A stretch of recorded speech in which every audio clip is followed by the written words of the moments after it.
My name is Dr. Gerard Acloque, but I go by Dr. G. It's fine. I want to first off start off saying thank you to the Chamber of Commerce, the Black Chamber of Commerce of Broward County, for inviting me here to talk to you guys about the good, the bad, and the ugly of these crazy medications that we're all hearing about. Our friends, our girlfriends, guy friends, everybody's talking about GLP-1 agonists, Tirzepatide, Ozempic. What is going on with these medications and why have they blown up? So a little bit more about me. Hollywood, Florida, grew up, Chaminade, high school, and I messed up and told my Haitian parents that I wanted to be a doctor, and boy, was there a party. If you know anything about Caribbean parents, the old school kind, if you say you want to be a doctor or a lawyer, there's going to be a lot of happiness in the house. So they, after Chaminade, went up to Tallahassee, Florida, FAMU. After FAMU, I decided I was going to continue to chase medicine, went to Guadalajara, Mexico to go do that. Guadalajara, Mexico, I had no Spanish, got there and told them sí and no, and they said, okay, you can get in. Learned Spanish while I learned medicine over the next 4 years. After Guadalajara, went to Puerto Rico to get residency in internal medicine, and I made full circle back to Hollywood, Florida. And funny enough, less than a mile away from Chaminade, you can find my office on the corner of 56 and Hollywood Boulevard. That's just the way God works. So that's just a little bit about me. And like I was told, you were just told in the introduction. Lifestyle modification is a big deal in my office. I do not desire to give medications to patients as their first resort. As the chef said, and I'm so happy that I'm in alignment with the chef, medication, your first medication is what you put into your body on a daily basis, and that's food. And you start doing that on the day you are born. And you learn these habits from your family and your friends and yourself, and your taste and your palate is opened up from the very first day you were born. So open up your palate as wide as possible. You see my son here, we give him all types of stuff and let him decide what he likes and what he doesn't like. And that way he is forming a relationship. Your relationship with food is what's important.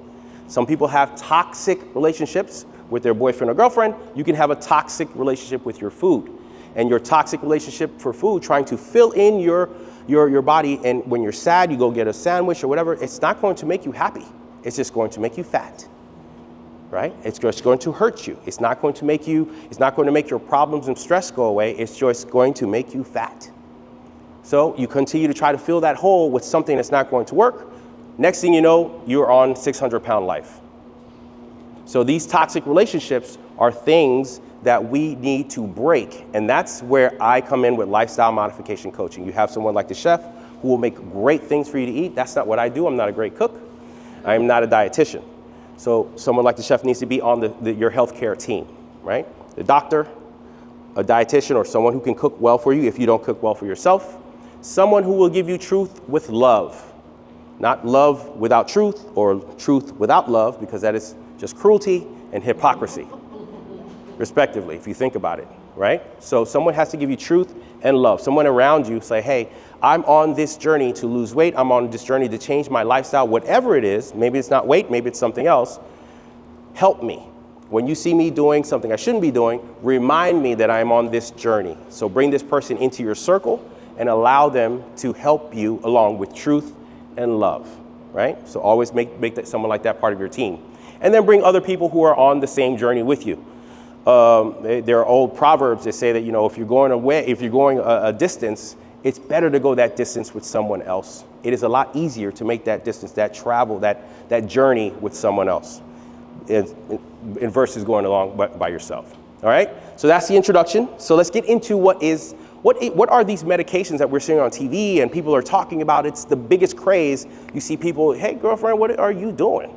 Why are you in here about 40 pounds lighter than I saw you 6 months ago? Right? So after we have tried our lifestyle modifications, we've addressed all our bad relationships with food, and we see that we need some help. We can't get off the couch to go do the exercise because we're struggling with trying to change our diet. At the same time, the weight is too heavy, right? I've tried and I failed several times. Now we're talking about maybe you need for me to offer you a medication to hold down your appetite so you can make better decisions with the food, start your exercise, and then slowly remove the medication So that way now you can attack your appetite and bring your weight down on your own. My desire, my personal desire, is never to leave any of my patients on the GLP-1 agonists forever. It's about education. Educating you as to why, what is going on? Why did you have this meal versus this one? Well, it's because, when I was young, my mom used to always make me feel better by taking me to McDonald's and giving me a Happy Meal. So I go there to get that feeling. She's no longer with me. Okay, well, we need to bring in a mental health expert or someone else to help you get over that toxic relationship, all right? So the GLP-1 agonist, it's not something foreign. It is something man-made, but your body actually makes this hormone every time you eat something. A sandwich, piece of candy, whatever. It comes from your intestine, goes to your stomach, tells your stomach, hey, slow down. We just ate something, let's digest this. Goes to your liver and says, hey, we just ate some food. Don't release the glucose you have saved up for when we're starving, because I just had, presumably, there's gonna be some sugar in this meal. It goes to the rest of your body and says, hey, increase your ability to decrease sugar by sensitizing your body to insulin. And lastly, the magic part of it, it goes to your brain.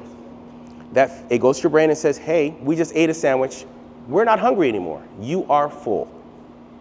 So that's where the magic happens with the GLP-1 agonists, right? So all of what it does and all of what it can do in the bad part, that's the good part, losing weight, controlling your blood sugar, getting you off of that obese scale, which is obesity, we know in the United States is an epidemic. Yes. Obesity is an epidemic. Do not be fooled, right? If you go in and I'm not one of the doctors that is like, oh, well, you need to be 22% on the BMI. That is not what I'm saying. I'm saying we know there's data, if you are 27% or higher on your BMI, you are higher for cardiovascular disease, means stroke or heart attacks. You will be higher for kidney disease, which means dialysis if we're not careful. Peripheral vascular disease, swelling of the feet, and then you can't feel your feet, and all of a sudden we're cutting because you're getting infections. Some cancers have also been linked to obesity. Unfortunately, ladies, uterine cancer and ovarian cancer has also been linked to obesity. 40% of the United States of America stands as overweight. 70% of the United States is overweight and obese. That is a lot. And the folks in this room that look like me, we are even higher. African Americans and Latino Americans are higher even than in those groups for propensities for everything for obesity, and then all the complications come with it. I forgot diabetes, which is closely linked with obesity, right? Some folks say, well, I got diabetes and then I got fat. Hold on, it was the other way around. The obesity drives diabetes, not the other way around. So we want to avoid all of these things. So I teach, the very first thing in my office is, let's get off of the drugs. So the good part of the weight loss medications, it has been shown to show dropping your weight by 15 to 20% over a 6 to 7 month period. Faster if you are really dedicated to the lifestyle changes that the chef was talking about, opening up your palate to good foods, high in fiber, low in bad fats, low in unrefined sugars. She said the brown rice and the black rice, I 100% agree, versus the white rice, right? But those aren't the rice that we grow up with. Those aren't the things that we've had in our palate, so we're not used to it, so we shun them, right? So the good part of the medications, yes, these medications do work and they're available. The bad part, there's always going to be a bad part with toxins, because the medication is a toxin. It is not something that's natural to your body. It can, cause something to go wrong, right? So, bad part. You have complications such as, you've heard pancreatitis. Pancreatitis, inflammation in the pancreas. Usually very, very small percentage of patients come in with this. Less than 1% of pancreatitis in patients with GLP-1 agonists. I'm watching my kid. What's up? So pancreatitis is one of the things that can happen. Very, very small percentage. I named it first because I want to just get that out of the way. You've heard it is scary, but it does not happen unless you get bad advice and you go too fast with the medications, you are overzealous and impatient with your weight loss. Oh, I've only lost 2 pounds this week. I'm going to double up on my medications. Wait a minute. Hold on. Rome wasn't built in a day, and neither was how your weight, right? So it's going to the same amount of time it probably is going to take you some of that time to come off of that mountain, right? So that's pancreatitis. We have gastroparesis. That's when people say, well, I've been throwing up all day off of these medications. I just told you, one of the things it does, it tells the stomach, slow down. We just ate. So if you tell it to slow down too much, the stomach doesn't like to have food sitting in there for hours and hours and hours, and then you do the bad thing and overeat, you're going to fill up the tank. It only has one way to come out, and then you end up throwing up. So we teach small portions. Listen to your mind. Listen to your body. Ever been at a restaurant and at the end of the meal, you're sitting there, you're talking, and we're having a good meal. We've already had they're about to offer coffee, but then they come around with that nice tray of desserts. You done had a steak, you done had appetizer, you done had salads, you had everything. You know you are full. Your brain telling you you're full, but you are going to have that cheesecake anyhow. That's ignoring GLP-1 from your body. With this medication, I like to say it's a lot louder. It's like a train with the lights flashing, the arms are down. Do not cross, because if you do, you will get hit by that train and you will feel bad. So that's how the medication works. So nausea and vomiting is another feeling. Feeling like dragging, like, oh, I'm so tired, I can't get through the day. Fruit. It's a medication that was first designed for diabetes in 2005. That's the first Saxenda was the first one that came out in 2005. And it was actually for the diabetes part, for the insulin resistance, bringing down the insulin, not dropping off sugar from your liver, and also sensitizing your body to the insulin that you're producing. And those basically bring down your blood sugar. And we say, hey, that works. Let's use that in 2005 for blood sugar. Then over time, they found out, hey, all my diabetics starting to lose weight. Then they found out that it goes to the brain and it makes you feel fuller longer. So that's how the medication works. But it can't just forget that it can drop your blood sugar. Folks are not all obese and diabetic. You may be on the medication just for obesity. Now you're dropping blood sugar, you have normal blood sugars. And forgot to eat all day because it told you you're not hungry. So fruit and snacks and small meals help you to keep eating and keep running your body and not dragging through the day. So it's very important. Although you are on a weight loss journey, you are not on a starvation journey, right? People believe in diets. I never use that word. Do not ever use diet is a bad word. Nutrition, right? There's a difference, because diet means you're going to hold back calories from your body and not eat. Oh, I'm going to put myself for 2 to 3 months and I'm going to lose this weight, girl, and I'm going to be doing my hot girl summer in a bikini. But then in August, I'm just going to go right back and yo-yo back to where I was, because you did not change your nutrition. You did not address your relationship with food. You did not address the barriers to activity and exercise and what you do to move your body. That's what we need to do. We need to use the things you use to lose weight. If it's changing your nutrition and exercise, that is the same things you're going to use to maintain your weight at that lower weight for the rest of your life. Who is going to lose weight on a cabbage and potato soup diet and then live that way for the next 40 years? Who would like to do that? None. So you're going to come off of that and you're going to go right back to McDonald's because you didn't address anything. So that's the bad. The ugly is, I believe, it's not really the side effects of the medication. I think it's lack of access, pricing of the medication, and that hits some of the most hard-hit communities with obesity, food scarcity, and access to both healthcare and food deserts, which the chef is keenly aware of what a food desert is. A food desert is where we have, on the corner store, we have everything, all the snacks and refined sugars and everything you could get off the shelf. We have those corner stores everywhere. But she asked, where are the farmers markets? where the good food, the nutritious food, the food that is going to maintain us and keep us alive for the longest and healthy and keep down morbidity, which means how sick you are, where are those places? And I think that is the biggest problem. There's a big disconnect on who can get these medications and then who is stuck in food deserts in places where the food is not very nutritious. And then lastly, patient education. And that's my life passion at my office.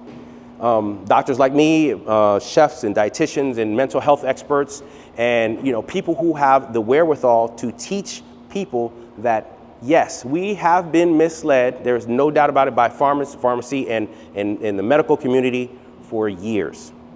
But things are changing. There are people like myself who are involved with medical research.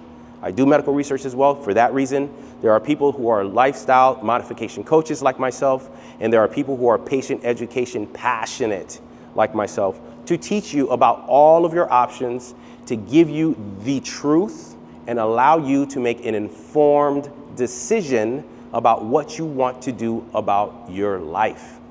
So we are here, we're available, and that's all I want to tell you about the GLP-1 agonist. I do not want to harp on the medication too much because the basis of everything that you're going to do, and you should do, the first thing a doctor or a professional should tell you if you come in with anything, high blood pressure, diabetes, high cholesterol, overweight, the first thing I ask my patients, and I believe all doctors should ask is, well, tell me about your nutrition.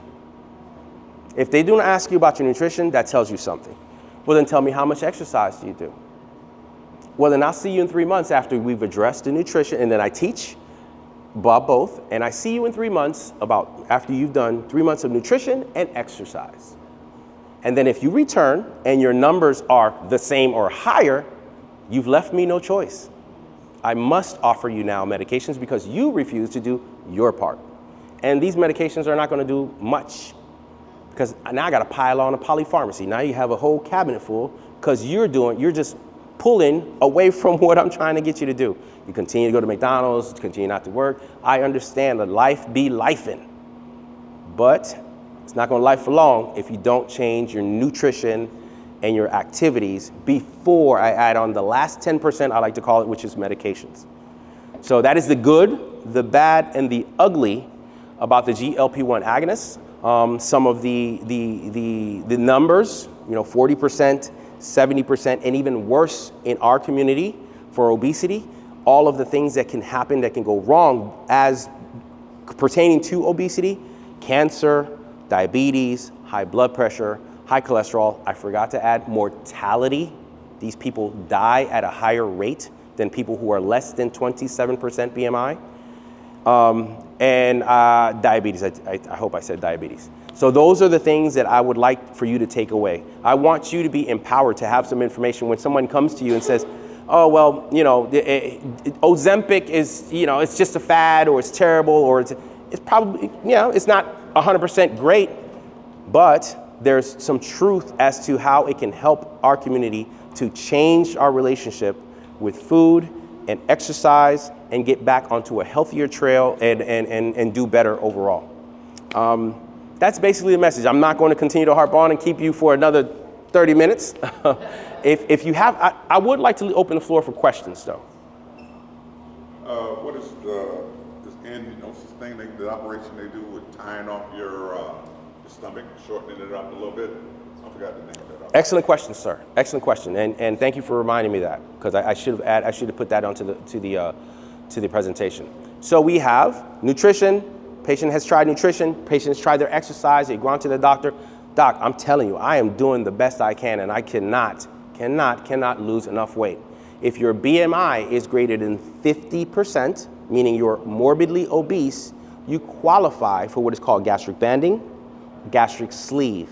The banding basically puts a ring around the stomach so that it can't expand. And the gastric sleeve is where a portion of the stomach is cut. So now you have a smaller stomach. So basically, two bites of a sandwich, I'm full. Naturally, you're going to lose weight. Both can fail, can be defeated if you continue to eat two bites today, 3 bites tomorrow, 4 bites, you're stretching it back out. That's how you have people who fail the gastric sleeve. We also have one other option where they put there's a balloon. They put a balloon down into your stomach, inflate it with saline, and basically it's taking up space in your stomach. So now you have a permanent sandwich. So all you can have is 2 bites of a sandwich next to it. That's not as invasive. You won't feel it. You halfway asleep. Trust me. You don't feel a thing. They go back in there and take it out later after you've lost all the weight. So that's not a permanent. Some folks aren't candidates for surgery because of other things. Maybe they have high blood pressure, they had a stroke before, heart attack, and they can't go under the knife for too long, too high a risk. That may be a possibility for you, or just don't want to go to surgery. Right? So there's 3 options for gastric surgery. What are some of the things that you have to come back with rapid weight loss? Like how you hear people say people get Ozempic face, or like the shed-in. I love the question. I love the question. Love the question. Ozempic face means the people who like the gastric sleeve surgery can cause an Ozempic face, but they never took Ozempic. Well, how do they get an Ozempic face? What is Ozempic face? The face where they look hollowed out, their skin is sagging on the face, like, ooh, you're sick. I'm not sick, I feel great. My numbers are amazing, I've never felt better. When you lose weight too fast, you lose 2 things. Well, your weight is composed of what's in your body. Your bones, the water, just like the earth, your body is 70% water, the muscles, and the fat. That's basically it, right? So when you lose weight, your body goes into eating up or basically breaking down the fat and the muscle. The fat breaks down too fast, right? Underneath your fin, your fat is what makes your fin. You're beautiful. The women have the shape of their face is due to the fat, and the shape of their body is due to the fat. Men too. So if that gets all eaten up, now you have that hollowed up, fat-looking face. As alluded, if you lose it too quickly, the body doesn't have time to reorganize. Ever start losing weight? You've been working out for about a month, and then you realize, man, this week I haven't lost any weight. Man, I'm doing terrible. But girl, this dress it's fitting. Why is it fitting so good? Why? Oh, this dress, but I haven't lost any weight. Your body begins to remodel. It takes stuff from one place and moves it to another place because it's trying to fight. It says, hey, you trying to kill us. You haven't been eating much, but you're out here working out. So I'm going to find a way to be more efficient with the calories that you've given me. You're trying to kill us, so look here. I'm going to put you on what's called a plateau. And now I got to do my plateau dance because I said plateau.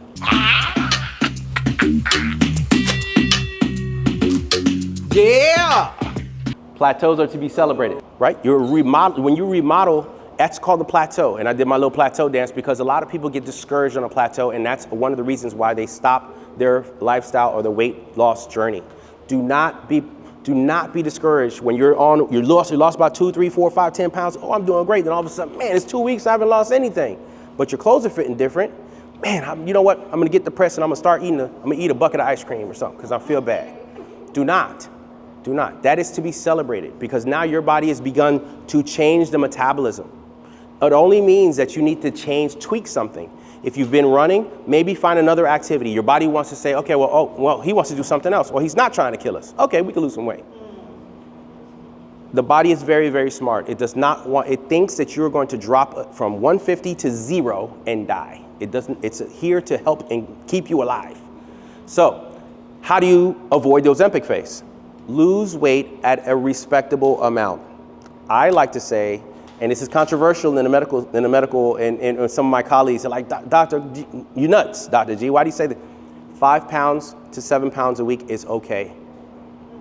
I know you will read when you go home and you Google on your way to work that he's crazy because it says on all the literature it's 1 to 2 pounds a week. That is with people who are not eating the right nutrition because they're starving themselves, eating the wrong things, on a cabbage soup diet or potato soup diet, and not eating the other nutritious things they should be eating. It's okay. Now, past that, I agree. We get to 10 pounds a week, 12 pounds a week, that's too fast. We lower the medication. We find out we actually increase your caloric intake.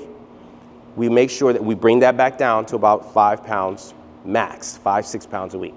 That's okay. So that's the way you avoid the Ozempic face. And Ozempic butt. That's the other thing that people like to call it. because there's a lot of fat back there. So that's the same stuff that's in your face. You get a flat behind as well. Any other questions? Yes, sir. Individualized. I do not speak in generalizations because I do not know what you do for a living. We would sit down and I would ask you, because some people are on third shift, right? Some people are third shift and that's when they eat. So if that's when you eat, that's when you eat. We would change what you eat. Now you mentioned some other things that I want to address with you. I want to educate you on.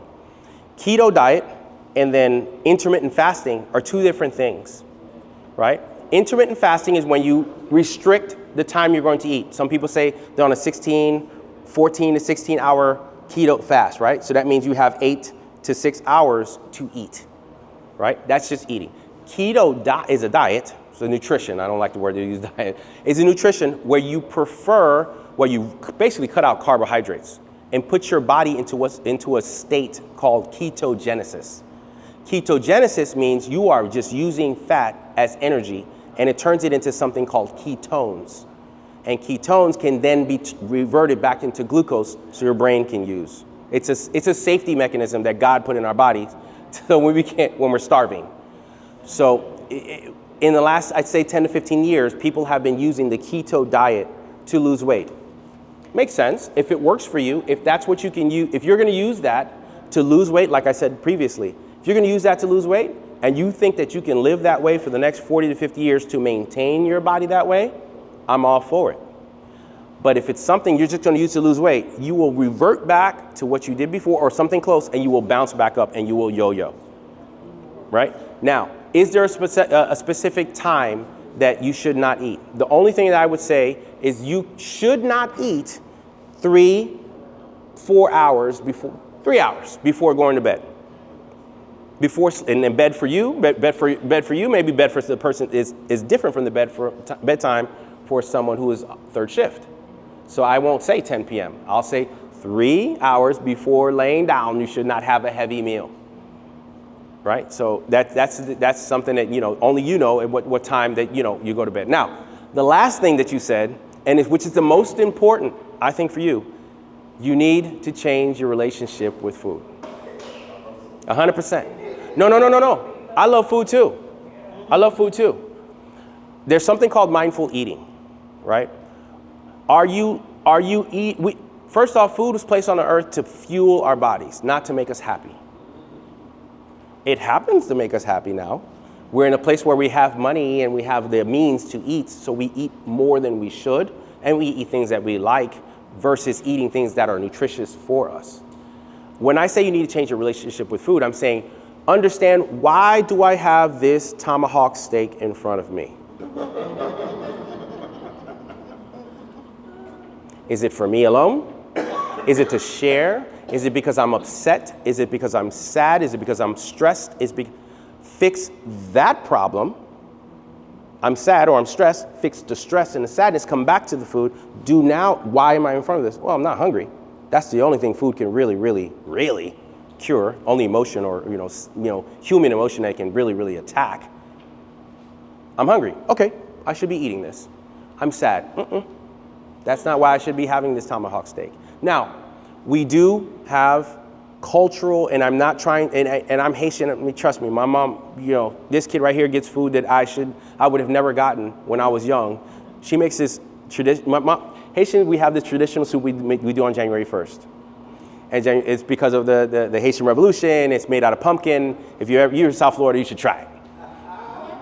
Soup joumou. My mom makes soup joumou at least 3 times a month. Yeah, look how surprised they are. When I was a kid, that was a January 1st thing. You had it the first 2 weeks of January and you don't see it again until next year.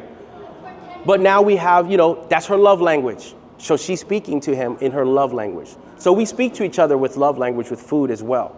And our family gatherings, right? Think about it. When we have some of your favorite foods are from your favorite times. It reminds you of when your grandmother was alive and how she used to look at you and love you, and your grandfather was there, your aunts were there. We speak with these foods. I'm not saying to remove these things from your life. I'm saying it cannot be a daily thing, right? Portion control is not only at the time, it's also throughout the month and the weeks, that's also portion control. You can't have that cheesecake on the steady. You can't. You can have a cheese. I'm never going to take the spice and the love for food out of your mouth for the rest of your life. Then why should we live? All right? But I'm saying you can't love food to death. That's all I'm saying. Anyone else? Questions? Hey, buddy, what you got? What if you get too fat and you come? And a what? What if you get too fat? What happens? Okay, so when you get too big, Bubba, when you get too big, what we do is we like Daddy watches on TV, we make sure we get the nutrition down, we lower the calorie intake, right? The caloric intake is based, the amount of calories you need to take in every day is based off of your gender, your age, and your height. We put that into a calculator called a BMR, and it spits out a number. It says, hey, Dr. G, you need to have 2,200 calories every single day just to open your eyes and close your eyes and be you. There's another calculator, it's a TDEE calculator, total daily energy expenditure calculator, which also incorporates your activity level. If you work out, if you're sedentary, meaning you just go to work and come home, that's another number. You get a couple more hundred, you get like 100 more calories for that. If you work out one to two times a week, you get a little bit more, 3 to 4 more and more. If you're LeBron James, you get like a jillion more calories because you're more active. Doesn't preclude the nutrition part. You still have to eat good nutrition, but you get a lot more of it. So we calculate that, Bubba, and we make sure we eat less of that. And then like money in the bank, if you put less money in the bank and you spend money, the calories will go, the balance will go down, and so will your weight. Reverse, if you put more in the bank and you spend less, the weight will go up. Okay? Good question, Bubba. One more question. What's up? What happens if you was doing good, but then you go back home, then you get badder than you was before? Okay. Good question. Good question. Okay, so what happens if you were doing good on your weight loss journey, and then you fall off and then you gain weight again? You get back on, Bubba. Right? You don't give up. You give yourself grace. You allow yourself the ability to get back on your journey. All right? You don't quit. Right? You get back to your doctor, say, hey doc, I was doing well, this happened, let's talk about it. Maybe I need to revisit the mental health expert, maybe I need to revisit the dietitian. Get back on and you will do it again. Because if she can do it, if he can do it, if I can do it, if he can do it, so can you. Okay? Good question, Bubba. All right, thank you.